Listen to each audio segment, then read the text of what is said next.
Section 80 capital double E के बारे में समझ लीजिए क्लियर से। हर एक लोग, हर एक आदमी इस सेक्शन को यूज मत करिए, नहीं ले सकते हैं आप डिडक्शन। इसमें डिडक्शन 50,000 रुपीज़ तक मिलता है।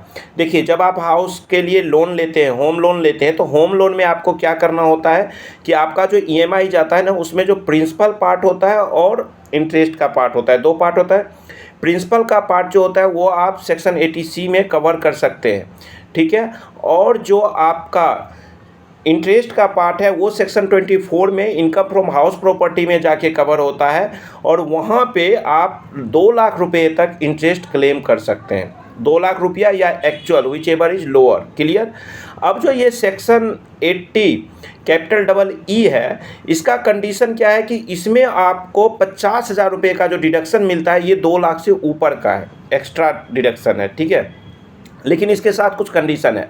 कंडीशन ये आपको ध्यान लेना है कि आपका जो घर होगा उसकी कीमत 50 लाख रुपया से ज़्यादा नहीं होना चाहिए, यानी 50 लाख या उससे कम।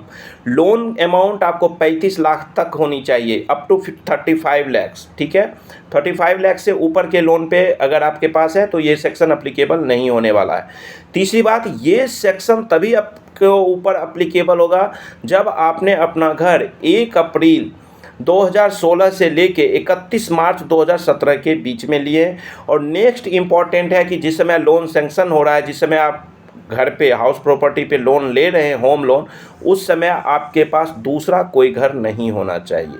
तो ये ध्यान से लीजिए, इसको पेल के ज़बरदस्ती मत ले लीजिए डिडक्शन, नोटिस आ जाएगी, डिफेक्टिव ITR हो जाएगा।